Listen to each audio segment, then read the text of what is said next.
अस्सलाम वालेकुम नाज़रीन, आप देख रहे हैं MM5 न्यूज़। मेरा नाम फ़हद है। नाज़रीन, बरतानिया की जानिब से पाकिस्तान को कोविड-19 रिस्ट्रिक्शंस के अंदर रेड लिस्ट में डाल दिया गया था। इस मौजू को हम गुज़िश्ता कई दिनों से जो है फॉलो अप कर रहे हैं। आज एक बहुत एक्सक्लूसिव इंटरव्यू के साथ हम हाजिर हुए हैं।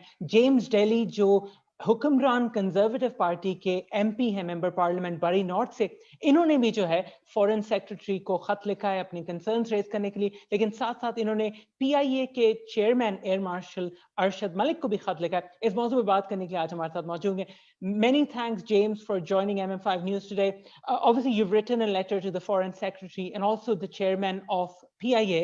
So Yes. what are the main concerns that your constituents have raised around this, and have you heard back from them at all?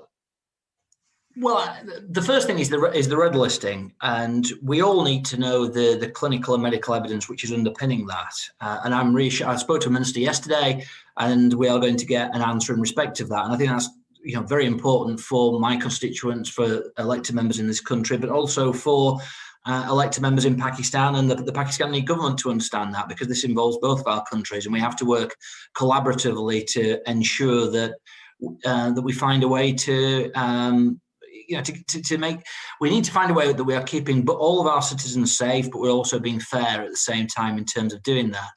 The issue I have with constituents is that, just putting it bluntly, I have constituents who are stranded in Pakistan who are unable to get back because, for a mixture of things, flights are taken up. There aren't enough flights at this moment in time. It's reported to me. So I wrote to the chairman of PIA. I've been speaking with the High Commissioner, who is a great man, a truly good man, the High Commissioner. I don't need to tell your viewers that. And we've been discussing various ways to how we can potentially work to get British citizens back from Pakistan, because it's estimated by the Pakistani government that we've got between 25 and 30,000 British citizens coming back. And it is a challenge, to say the very least. I don't think it's realistic, with the amount of flights that are currently scheduled to come into the country, to get that amount of people back to this country by the 9th. So we need to find a way to get more flights into the country. We need to find a way to ensure that British citizens have a way of coming back, that the flights that are put on are not at inflated prices. They should be at cost price, and that if anybody has booked a flight, that should not be.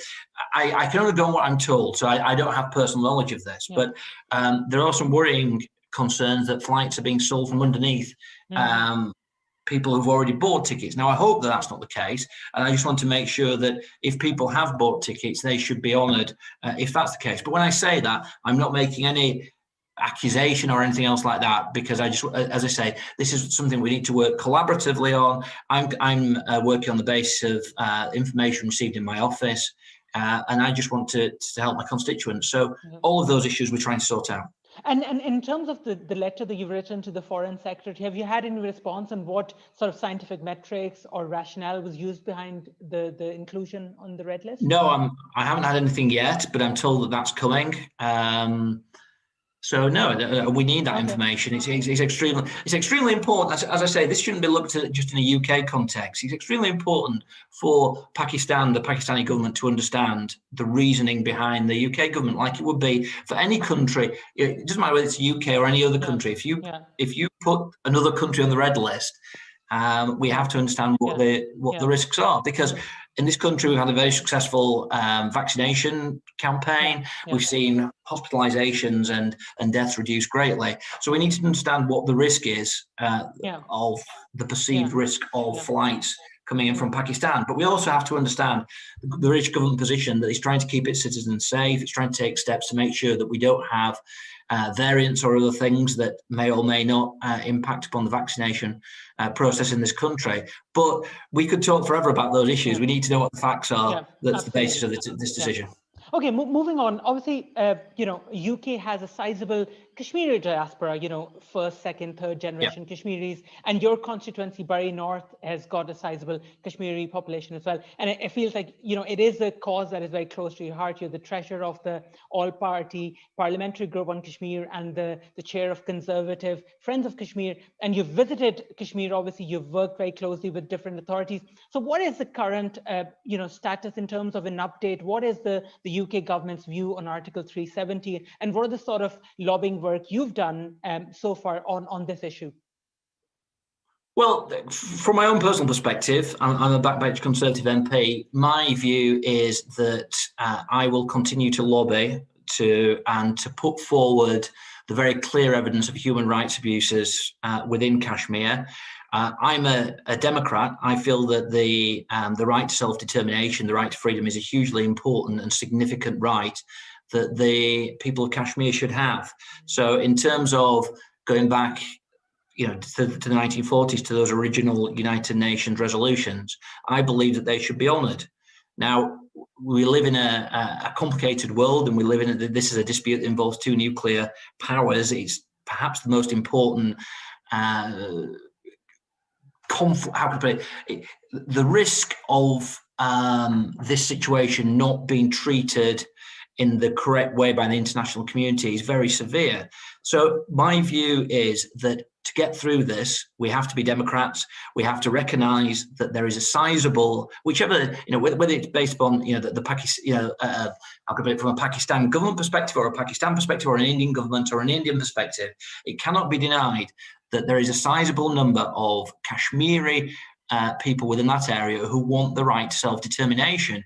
We've had a recent referendum in our country regarding our EU referendum status. We see what's happening in Scotland, and we had a referendum in Scotland. And so I think that democracy is a hugely important thing. And I will continue to work with other colleagues who are committed to that.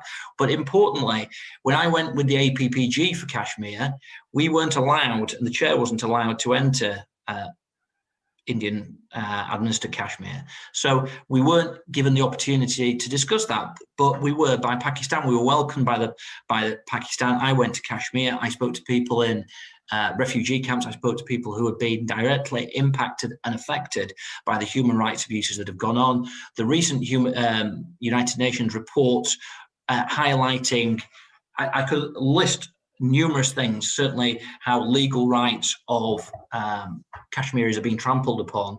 Mm-hmm. We can't ignore that, and I will continue to do everything I can to make sure there is a voice in Parliament, because one of the things is that if you're in a situation where where policy is not where you want it to be, you don't just give up, you continue to fight. And I, unlike my priority has been, since I've been elected, to give a voice to my Kashmiri constituents, and that's what I've done. I've spoken repeatedly in debates in Parliament. I've actually visited the country. It is a beautiful. This is the other thing about Kashmir that a lot of politicians who haven't had the experience of going there. It is a beautiful, vibrant country, which has been stuck in this appalling political situation, or impasse for so many years, over 70 years. And we've got to try and work to help the poor people of Kashmir. And that can be economically, it can be socially, it can be all sorts of things. But we've got to try and work and ensure that a solution is found through the United Nations, so that people do not continue to be brutalized, that they know that whether it's European Union, United Kingdom, the United States, hopefully we are all united in protecting the interests of people who have no way of defending themselves against state brutality. Cool. And finally, James, you've been an MP since December 2019, and I guess a few months into your sort of MPship, the world saw coronavirus, and the world's never been the same. So looking back at the 2 years since you've been an MP, what would you say your personal biggest challenges were, and what are the most what are the biggest achievements that you feel that you've achieved over the last 2 years in Barry North? Well, the pandemic was obviously something none of us expected when I was elected, and it created a set of economic and social circumstances within the constituency, with people going through difficulties, losing their jobs, and all sorts of health challenges, which we never imagined in December 2019 when I was elected that me and my team would face up to. So we have dealt with, it's getting now, I think, to 10,000 different cases since I've been elected. Each individual case is important to me. There's not one thing that's more important than another. Just over the weekend, I think we've had 400 or 500 emails of different issues that people have got. So every single issue is as important to me as the other. One of the things that my team are told is that you treat everything as if it's, the last issue that we've got. We try our hardest to achieve the best and positive outcomes for our constituents.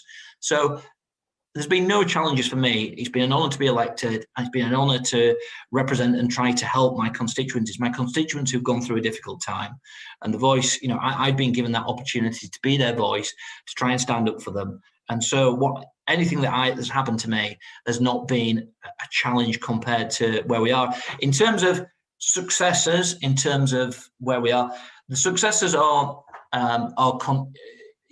I think at the end of my 5-year term, we can look back and say whether I've been successful or not.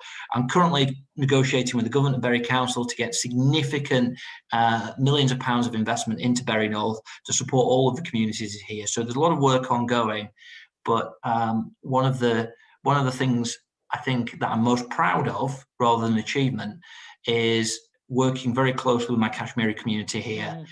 Making sure that they know that I'm on their side, making sure that the concerns, whether it's regarding, taxi drivers, to education, to health, to the vaccine, to foreign policy, to everything, they know I'm here and they know that I'm on their side, which I am. Great. बहुत शुक्रिया. Thank you so much, James, for your time. नाज़रीन, आप देख रहे थे James daily, हुक्मरान conservative party के MP हैं. इन्होंने रेड लिस्ट के ऊपर भी अपनी आवाज़ उठाई है. इसके साथ साथ अपनी कॉन्स्टिट्यूएंसी के अंदर पाकिस्तानी और कम्युनिटी और कश्मीरी कम्युनिटी के लिए बहुत सारे इक़दामात भी कर रहे हैं. आप देखते रहिए MM5 न्यूज़. शुक्रिया.